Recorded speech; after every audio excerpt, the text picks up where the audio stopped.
Hello friends good morning welcome to my channel Rita's daily life. তোমরা সবাই কেমন আছো? আশা করি সবাই ভালো আছো, সুস্থ আছো। আর আজকে হচ্ছে সোমবার আর এখন সকাল। তো আমি টাইমটা এই ঘড়ি থেকে বলতে যাচ্ছিলাম, আর আমাদের এই ঘড়িটা কাল থেকে বন্ধ হয়ে গেছে। তো 10টা 25 পর্যন্ত হয়েছে রাত্রেবেলা, হয়ে এটা বন্ধ হয়ে গেছে। তো এটার ব্যাটারিটা চেঞ্জ করতে হবে, তার জন্য বেরোবো, বেরিয়ে একটা ব্যাটারি কিনে নিয়ে আসতে হবে তো এই ঘড়িটার জন্য। তো আমি এইটার টাইম বলতে 10:30 অলরেডি বেজে গেছে। আর আজকে বেশ ঠান্ডা পড়েছে সকালবেলায়। আজকে ঘুম থেকে যখন উঠেছি না, উঠে এত ঠান্ডা লাগছে, আর চাদর টাদর কিছু বার করিনি, হঠাৎ করে বেশ ভালো ঠান্ডা লাগছিলো। তারপরে যখন রান্নাঘরে রান্না করতে গেলাম, আস্তে আস্তে একটু গরম তাপে শরীরটা একটু গরম হয়েছিল, নাহলে বেশ ঠান্ডা লাগছে। আর এখনও পর্যন্ত একটু আগে যখন হাত ধুচ্ছি, হাতগুলো কনকন করছে, মানে উইন্টার এসে গেছে, আমাদের দেখা দিয়ে দিচ্ছে। আর দেখতে পাচ্ছ আমাদের কম্বল বেরিয়ে গেছে, এই দেখো 3 জনের 3টে। তো কালকে রাত থেকেই বেশ ঠান্ডা ঠান্ডা লাগছিল অল্প অল্প, সেই জন্য কম্বল বার করে ফেলেছি। রিও তো গায়ে দিতে চায় না, কম্বল থাকে ওর পিঠের তলায় আর ও থাকে কম্বলের ওপরে। ও সারা শীত পুরো খুলে গা খুলে শুয়ে থাকবে, কিছুতেই কম্বল ঢাকা দিতে চাইবে না, কারণ ঠান্ডা থাকুক আর যাই থাকুক। যাই হোক, উইন্টার চলে এসছে, আর উইন্টার আসা মানেই একদম সকালবেলা ওঠাটা ভীষণ চাপের হয়ে যায়, কিন্তু উঠতেই হয়। আর মিলন সকালবেলা বেরোলো, তো মিলনকে সকালবেলা টিফিন বানিয়ে দিলাম, ও টিফিন বানিয়ে দিলাম, তারপর খাওয়া দাওয়া করে ও অফিস চলে গেছে। তারপর ইওর ক্লাস ছিল আজকে, সেই ক্লাস করিয়ে এবার আমরাও ব্রেকফাস্ট করে নিয়েছি। আর ব্রেকফাস্ট করে এইবার আমি যাবো রান্নাঘরে। আর আজকে রান্না তাড়াতাড়ি শেষ করে নিয়ে আজকে একটু বেরোবো, সেটা হচ্ছে আমার একটু স্টেশনের দিকে যাওয়ার আছে, কিছু কিছু জিনিস আমার কিনতে হবে, তো সেগুলো কিনবো। আর দর্জির দোকানে আমার কিছু মায়ের একটা শাড়ি, আমার কিছু জিনিস দেওয়া আছে, তো সেইগুলো আনতে যাব। তো সবগুলো কমপ্লিট হয়নি, যাই হোক যেটা হয়েছে সেগুলো নিয়ে চলে আসবো। তো চলো তাড়াতাড়ি রান্নাটা শেষ করে নিই, তারপরে আবার ইওকে নিয়েই বেরোবো, আমি একা বেরোচ্ছি না, তো দুজনে মিলে। তো চলো আগে তাড়াতাড়ি কাজটা সেরে নিই। তো রান্নাঘরে আজকে এখন রান্না করব। অলরেডি আমাদের দুপুরে রান্না শুরু হয়ে গেছে। তো মিলন যেহেতু খেয়ে দিয়ে অফিস চলে গেছে, তো সেই জন্য এখানে মাছের ঝোল আছে। তো মাছের ঝোল মা করে নিয়েছিল, মিলন মাছের ঝোল দিয়ে ভাত খেয়ে চলে গেছে। আর এখন রান্না আমি করব। তোমাদের একটা জিনিস দেখাই, জানি না তোমরা এটা খাও কি না, যারা খাও তারা টেস্ট জানবে, আর যারা খাও না তারা ভাববে যে এটা আবার কি খাচ্ছে এরা। তো তোমরাও কিন্তু বানিয়ে দেখতে পারো, ভালো লাগতে পারে। তো সেটা হচ্ছে, এই দেখো, চিনতে পারছো দেখে? এটা কি বলো তো? এটা হচ্ছে ফুলকপির ডাঁটা। তো সেই ডাঁটা দিয়ে আলু দিয়ে সর্ষে বাটা দিয়ে এটা চচ্চড়ি বানাবো। এটা কিন্তু খেতে ভালো লাগে। আর তবে কচি ডাঁটাগুলো নেবে, এই না যে শক্ত শক্ত যে ডাঁটাগুলো ফেলে দেওয়ার মতো সেগুলো নেবে না। এখানে হচ্ছে বাঁধাকপি। তো বাঁধাকপিগুলো আজকে একটু অন্যভাবে কাটা হয়েছে, একটু বড় বড় সাইজে, হালকা। অন্যদিন যেমন ড্রাই করে মাখা মাখা পাতলা পাতলা করে কেটে বানাই, সেরকম করবো না, আজকে একটু ঝোল ঝোল করে বানানোর প্ল্যান আছে। আর এটা হচ্ছে বেগুন আর আলু কেটে নিয়েছি। তো এই বেগুন আলু দিয়ে করবো রিওর জন্য মাছের ঝোল। আর এই বেগুনগুলো দেখছো, এগুলো হচ্ছে আমাদের গাছের বেগুন, এইটা। তো এবার চচ্চড়িটা বানানোর জন্য আমি দিয়ে দেবো, তেলের মধ্যে দিয়ে দিচ্ছি কালো জিরে,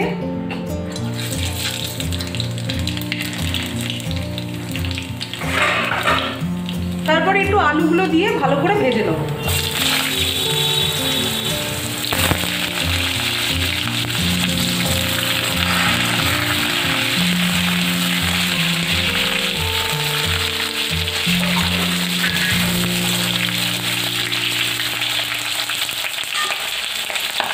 দিয়ে দেবো হলুদ গুঁড়ো,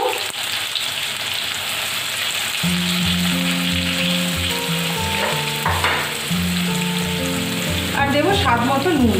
নুনটা কম করেই দেবো, যেহেতু সর্ষে বাটার মধ্যে অলরেডি আমি নুন দিয়ে বেটে নিয়েছিলাম।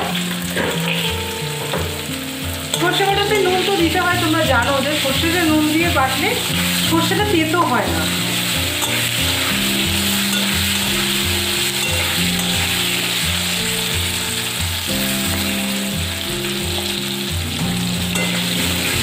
তো আলুগুলো একটু ভালো করে ভেজে ভেজে নিয়ে তারপরে আমি অ্যাড করবো ডাঁটাগুলো।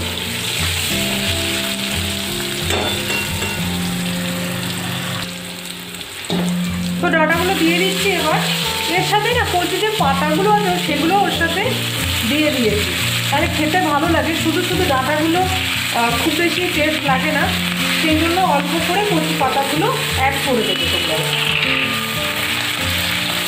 তো একটু একটু নাড়াচাড়া করে আমি এটাকে একটু নরম হওয়ার জন্য এখন ঢাকা দিয়ে দেবো। তো দেখো ঢাকাটা খুলে নেওয়ার পরে একটু নরম হয়ে গেছে। এইবার দিয়ে দেবো এর মধ্যে কাঁচা লঙ্কা, সর্ষে আর নুন দিয়ে বেটে রাখা। তো এটা দিয়ে দিলাম।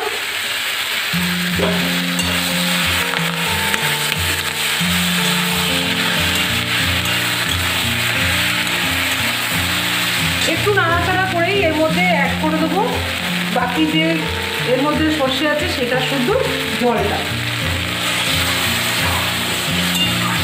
বেশি সর্ষে বাটা দিয়ে নাড়াচাড়া করবো না, কেন সর্ষে তেতো হয়ে যাওয়ার খুবই চান্স থাকতে পারে। তো আমার তো সর্ষে বাটা দিয়ে কিছু রান্না করতে গেলে আমার একটু টেনশান থাকে যে তেতো হয়ে যায় নাকি। আর তো এখন আমি সর্ষের মধ্যে দিয়ে দিলাম জল। তো এটা জাস্ট এখন একটু সিদ্ধ হবে, তারপরে একটু হালকা জল করে চিনি দিয়ে দেবো, সেটা একটু পরে দেবো।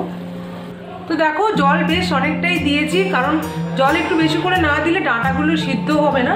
তো সেই জন্য একটু বেশি করে জল দিলাম। এটা কিন্তু মাখা মাখা করে নামাবো, ঠিক আছে? এবার ঢাকা দিয়ে দিচ্ছি, এটা সিদ্ধ হোক। তো দেখো চচ্চড়ি আমার পুরোপুরি রেডি হয়ে গেছে, জলও শুকিয়ে গেছে, মাখা মাখা হয়েছে। এবার নামানোর আগে হালকা একটু সর্ষের তেল দিয়ে দেবে। সর্ষে বাটার মধ্যে একটু নামানোর আগে সর্ষের তেল দিয়ে দিলে তার তরকারির টেস্টটা কিন্তু দ্বিগুণ বেড়ে যায়। তো একটু তেল দিয়ে নাড়াচাড়া করে নিলাম। কাঁচা তেলের একটা গন্ধ খুব ভালো লাগে সর্ষের মধ্যে। এবার এটাকে আমি নামিয়ে নেব।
আর এখন বাজে সন্ধে 7টা।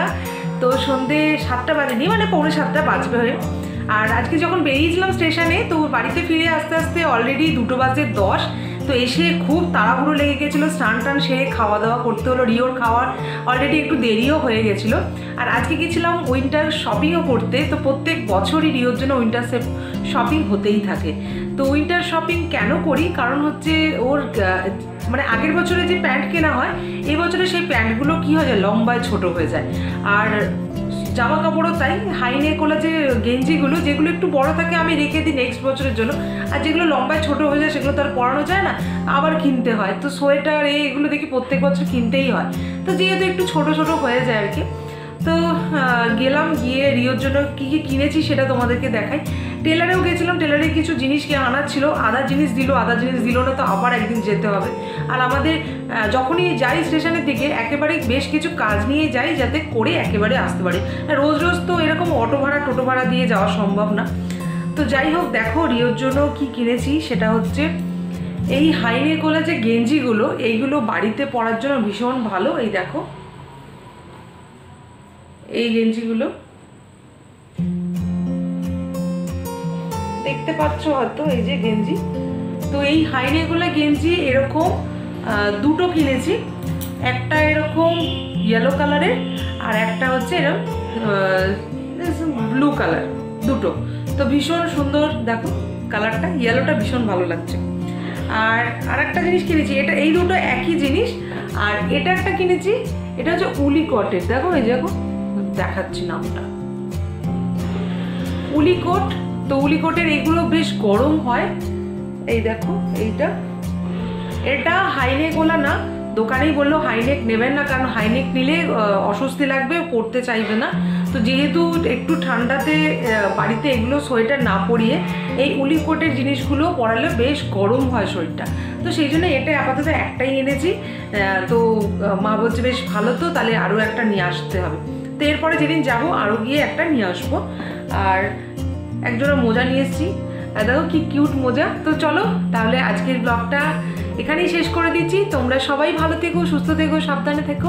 তোমাদের সাথে আবার একটা নতুন ভালো সুন্দর ব্লগ নিয়ে আমি আবার আসবো। তো ততক্ষণে তোমরা ভালো থেকো। চলো আজকের মতো রাখলাম, tata, bye bye, good night.